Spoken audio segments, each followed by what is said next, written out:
ட்ரேடிங்கில் பெரும்பாலான ட்ரேடர்ஸ்க்கு இருக்கிற மிக முக்கியமான பிரச்சனை தான் இந்த எமோஷனல் கண்ட்ரோல். அதாவது ப்ராஃபிட் பண்ணும்போது பயங்கரமாக சந்தோஷப்படுறது, லாஸ் பண்ணும்போது பயங்கரமாக வருத்தப்படுறது, சப்போஸ் ஒரு நாள் லாஸ் ஆயிடுச்சு அப்படின்னா அந்த லாஸை அன்னைக்கே ரெக்கவர் பண்ணிடணும் அப்படின்ட்டு ஓவர் ட்ரேட் பண்ணி ஃபர்தராக லாஸ் பண்ணுறது, இந்த மாதிரி விஷயங்களால தான் ட்ரேடர்ஸால் ப்ராஃபிட் பண்ண முடியாமல் போயிடுது. இந்த எமோஷன்ஸை எப்படி கண்ட்ரோல் பண்ணுறது அப்படிங்கிறத பற்றி தான் இந்த வீடியோவில் நம்ம பார்க்க போகிறோம். அப்போது முதல்ல எமோஷனை கண்ட்ரோல் பண்ணணும்னா எமோஷன்னா என்ன, அது எந்த மாதிரி விளைவுகளால் ஏற்படுது அப்படிங்கிறத நம்ம பற்றி தெரிஞ்சுக்கணும். ஸோ பேசிக்காகவே எமோஷன் அப்படிங்கிறது ஒரு பயாலஜிக்கல் திங்குங்க. அண்ட் ஆல்சோ இதால் வந்து பார்த்திங்கன்னா ஈஸியாக சைக்காலஜியை டேக் ஓவர் பண்ண முடியும். அதாவது சைக்காலஜி அப்படிங்கிறது நம்மளுடைய பிரெயின் சம்மந்தப்பட்ட விஷயம், பயாலஜி அப்படிங்கிறது வந்து பார்த்திங்கன்னா நம்மளுடைய பாடி சம்மந்தப்பட்ட விஷயம். அப்போது இந்த நம்ம நினச்ச இப்போ நம்ம வந்து எமோஷன் கண்ட்ரோலாக இருக்கணும்னு நினைக்கிறோம், எமோஷன்ஸை கண்ட்ரோல் பண்ணணும்னு நினைக்கிறோம். ஆனால் அது நம்ம நினைக்கிறது எப்படி நினைப்போம், நம்ம மூளையால் நினைப்போம். ஆனால் நடக்கிறது வந்து பார்த்திங்கன்னா அது உடம்புல நமக்கு நடக்குது எமோஷன்ஸு. அப்போது அந்த மூளையில் நினைக்கிற ஒரு விஷயத்த உடம்புல நினைக்கிற விஷயத்தால் கண்ட்ரோல் பண்ண முடியாது. அதனால் நீங்கள் எவ்வளோ தான் கஷ்டப்பட்டாலும் சரி உங்களால் உங்களோட எமோஷன்ஸை கண்ட்ரோல் பண்ண முடியாது. சயின்ஸ்லேயே அதுக்கு வந்து இடம் கிடையாது. ஆனால் அதை ஓவர் கம் பண்ண முடியும். அது எப்படிங்கிறது தான் பார்ப்போம்.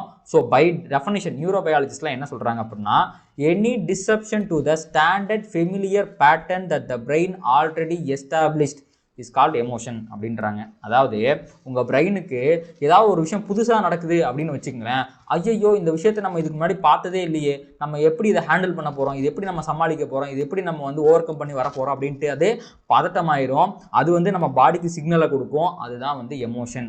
அதனால தான் இந்த பிரெயினே நினச்சாலும், நீங்களே நினச்சாலும் உங்கள் பிரெயின் ஆட்டோமேட்டிக்காக வந்து சிக்னலை கொடுத்துக்கிட்டே இருக்கும் சப்கான்சியஸாக. ஸோ உங்களால் எமோஷன்ஸை கண்ட்ரோல் பண்ண முடியாது.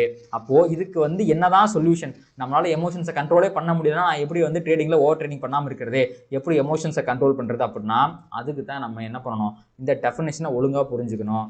என்ன ஸ்டாண்டர்ட் ஃபெமிலியர் பேட்டர்ன் இல்லாமல் புதுசாக நீங்கள் ஒரு சினாரியோவை பார்த்தா தான் நீங்கள் எமோஷன் ஆவீங்க. அப்போது ட்ரேடிங் பண்ணும்போது சேம் பேட்டர்ன், ஒரே பேட்டர்ன், ஏதோ ஒரு பேட்டர்னை ஐடென்டிஃபை பண்ணிக்கங்களேன். அந்த ஒரே பேட்டர்ன் வரும்போது மட்டும்தான் ட்ரேட் பண்ணணும். அதை தாண்டி ஒரு பேட்டர்னை பார்த்தா நம்ம ட்ரேடே பண்ணக்கூடாது. சரி, ஓகே. அந்த ஒரே பேட்டர்ன்லேயே நம்ம ட்ரேட் பண்ணும்போது ஒரே விதமான ரிஸ்க் ரிவார்டு வச்சுக்கணும். அதாவது 1:2னா எல்லா தடவையும் 1:2 தான், 1:3 எல்லா தடவையும் 1:3 தான். இந்த மாதிரி ரிஸ்க் ரிவார்டையும் நீங்கள் வந்து சேமாக வச்சுக்கணும். அண்ட் ஃபைனலாக same position sizing and risk மேனேஜ்மெண்ட்டும் சரியாக வச்சுக்கணும். அதாவது உங்களுடைய கேபிட்டல் வந்து ஒரு 1 லட்ச ரூபா இருக்குது அப்படின்னா அதில் இவ்வளோ பர்சன்டேஜ் தான் என்னோட ஒரு ட்ரேடுக்கு நான் போடுவேன், அதில் இவ்வளோ பர்சன்டேஜ் தான் ரிஸ்க் எடுப்பேன் அப்படிங்கிற அந்த விஷயத்தையும் நீங்கள் வந்து கன்சிஸ்டண்ட்டாக வச்சுக்கணும். இப்படி வைக்கும்போது உங்கள் பிரெயினுக்கு ஆல்ரெடி தெரியும், ஓகே இந்த பேட்டர்ன் ஆல்ரெடி நம்ம பார்த்துருக்குறோம், இந்த பேட்டர்னை தான் நம்ம ட்ரேட் பண்ண போகிறோம் அப்படிங்கிறது தெரியும். அண்ட் அந்த ட்ரேட் லாஸ் ஆனாலும் உங்களுக்கு லிமிட்டடான லாஸ் தான் வரும் அப்படிங்கிறது தெரியும். ஹியூஜ் ரிஸ்க், உங்களுக்கு ஸ்டாண்டர்டான ரிஸ்க் ரிவார்டு தான் இருக்குது. எப்பவுமே ஒரே மாதிரியான ப்ராஃபிட்டோ லாஸோ தான் உங்களுக்கு வரப்போகுது. அதில் அந்த ரிஸ்க் ரிவார்டை வந்து 1:2 அப்படின்னு வச்சிட்டிங்கன்னா நீங்கள் லாஸ் பண்ணும்போது கம்மியாக லாஸ் பண்ணுவீங்க, ப்ராஃபிட் பண்ணும்போது அதிகமாக ப்ராஃபிட் பண்ணுவீங்க.